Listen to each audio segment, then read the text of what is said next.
आमची तक्रार आहे आता, या कलेक्टरची पहिली चौकशी सुरू करा, या SP ची पहिली चौकशी सुरू करा, ज्यांनी या बीडचं वाटोळं केलं त्या सगळ्यांची चौकशी. ह्याचं स्वरूप कशावर पचवायचं? जातीवर. कोण जातीवाद करतंय? जे माणसं निष्क्रिय असतात ते लोक जातीवाद करतात. SP माझ्या देखत म्हणलं काय लागलं होतं तुम्हाला, किती लागलं म्हणजे तुम्हाला, बघा तुमच्या पोरांनी काय इथं एवढं टिंगुळा, त्याच्यावर एवढूसं टिंगुळा आलेला 307 गुन्हा दाखल. लोकसभेमध्ये झालेल्या धांदलीनंतर हायकोर्टाने त्याच्यात बूथ हे अतिसंवेदनशील म्हणून जाहीर केले आणि त्यांना एक्स्ट्रा सुरक्षा प्रोटेक्शन देण्याची व्यवस्था करा असं हायकोर्टाने सांगितलं. कोणी सांगितलं? हायकोर्टाने. म्हणजे जबाबदारी कोणावर आली? जिल्हा प्रशासन म्हणजे कलेक्टर, SP म्हणजे पोलीस आणि इलेक्शन कमिशन. आता जे मी पुढे सांगणार आहे ते अतिशय धक्कादायक आहे. ह्या इलेक्शनमध्ये 201 बूथवरती हल्ले झाले आणि 201 बूथ कॅप्चर केले गेले. 201 बूथ.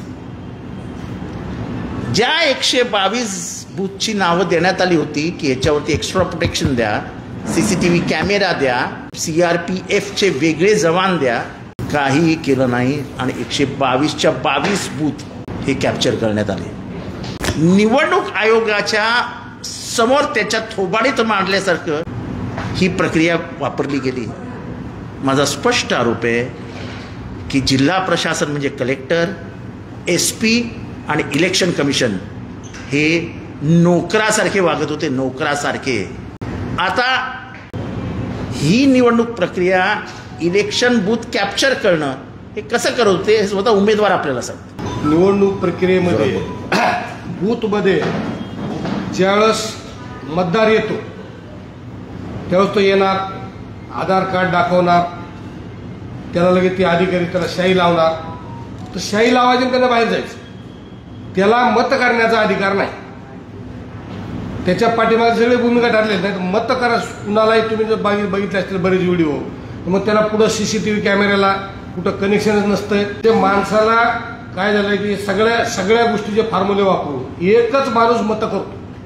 बूथ एजंटमध्ये बूथामध्ये जे माणसं बसतात एकच माणूस मतदान करतो. दुसऱ्या माणसाला जो मतदार गेला त्याला मत करायचा अधिकार नाही.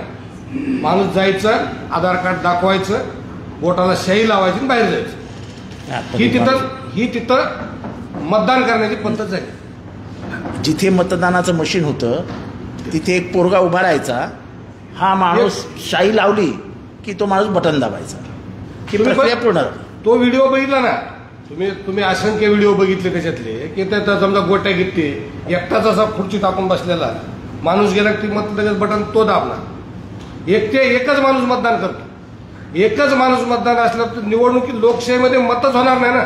सर्वसामान्य माणसाला मतच करू दिलं जात नाही.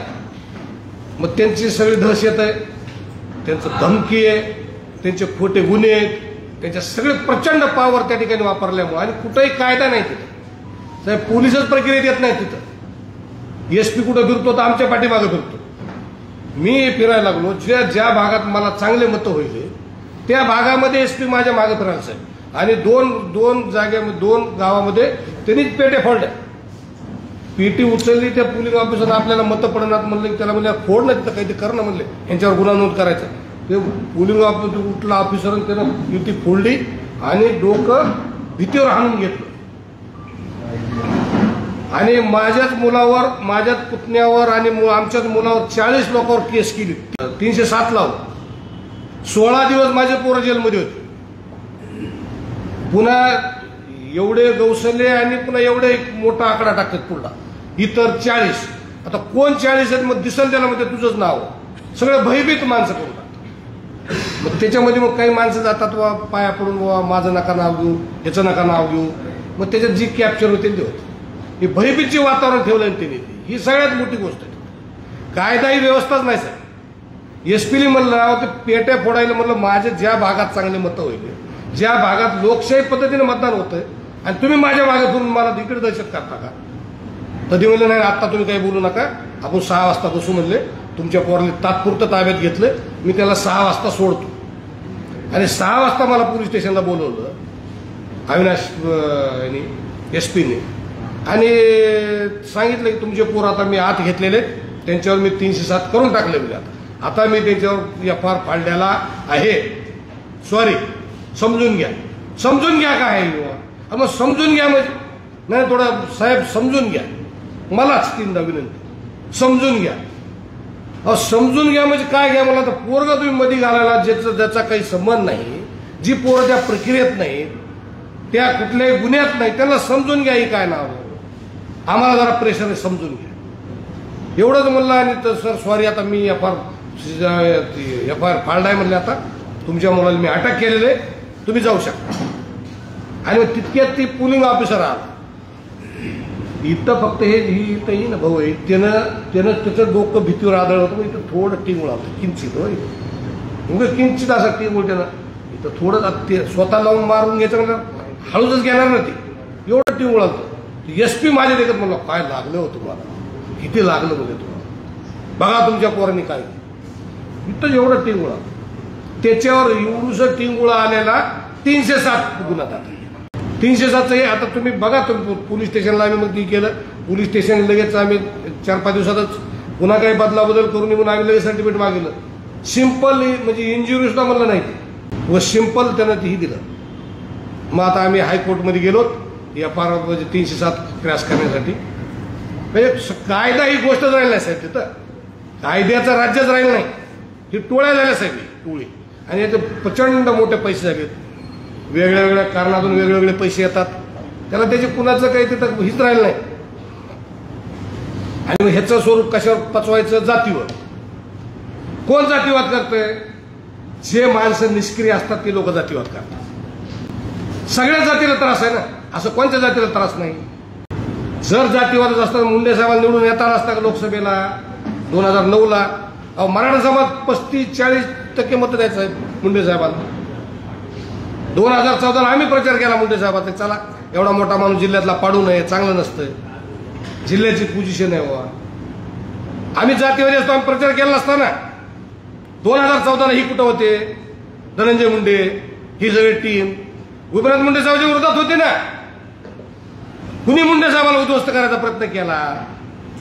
2014च्या निवडणुकीमध्ये मुंडे साहेबांच्या विरोधात कुणी आक्रमक प्रचार केला?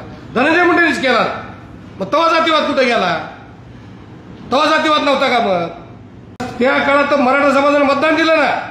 जर जिल्हा जातीवादी असता तर गोपीनाथ मुंडे साहेबांचं नेतृत्व वाढलं असतं का? एवढं मतं दिले असते का लोकांनी त्यांना? त्या काळामध्ये अशी अराजकता नव्हती.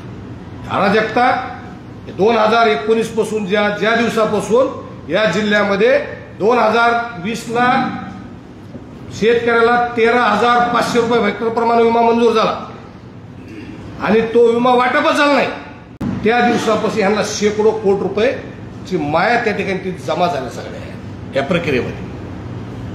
कोण होतं त्यावेळेस पालकमंत्री? कोण होतं मंत्री?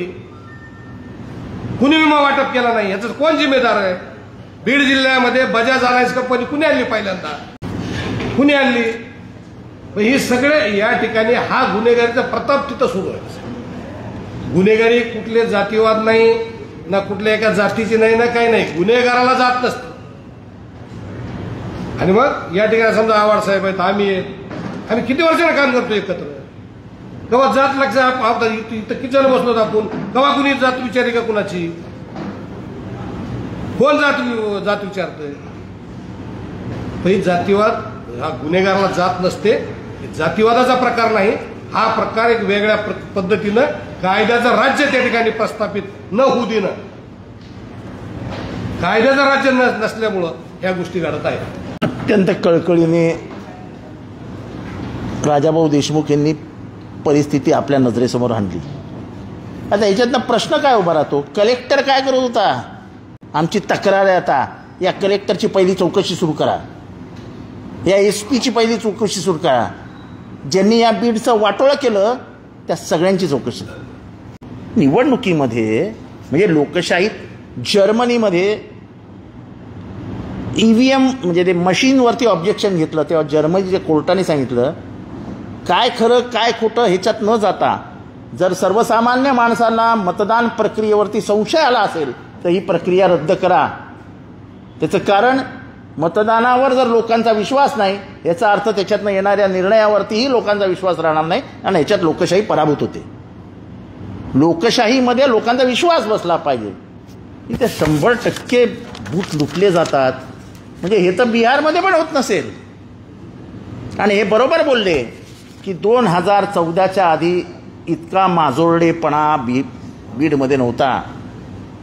एका मोठ्या उंचीचा लोकनेता गोपीनाथरावजी मुंडे हे त्या जिल्ह्याचं नेतृत्व करत होते. मला आठवतं 1996-97ला त्यांच्या विरुद्ध आम्ही सगळ्यांनी, हा माझा जुना काय म्हणजे आम्ही दोघे एकत्र फील्डमध्ये असलेली माणसं आहोत, हा काय आजचा आमचा खेळ नाही आहे. 1996-97ला गोपीनाथ मुंडेंविरुद्ध बीडमध्ये मोर्चा काढलेले आम्ही सगळे तरुण आहोत. पण गोपीनाथ मुंडेंनी कधी जातीवाद, ते वंजारी मी वंजारी, पण कधी मनामध्ये जितेंद्र माझ्या विरुद्ध मोर्चा काढलास असं कधी नाही. जेव्हा मला मदत लागली, आज मी उभ्या महाराष्ट्राला सांगतो की पहिला माणूस पुढे आला आणि ज्याने मला मदत केली त्याचं नाव गोपीनाथ मुंडे. कसला जातीवाद घेऊन चाललात तुम्ही? कोणाला येडे बनवतात?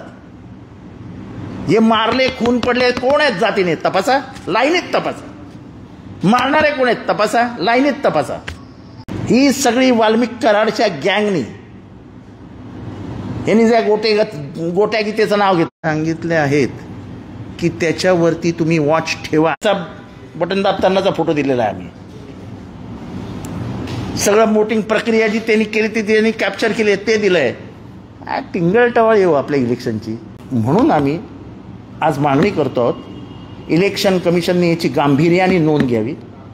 संबंधित SP, संबंधित कलेक्टर आणि संबंधित इलेक्शनचा ऑब्झर्व्हर ह्यांच्याकडनं लेखी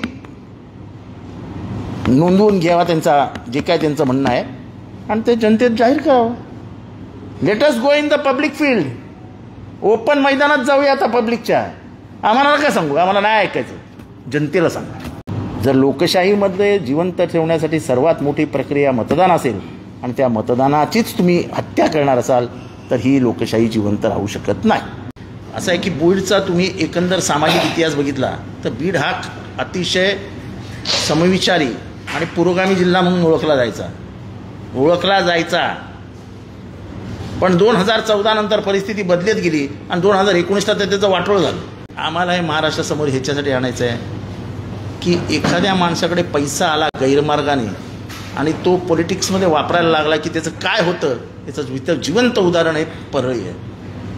वाम मार्गाने पैसा आलाय, तो वाम मार्गानेच झाला.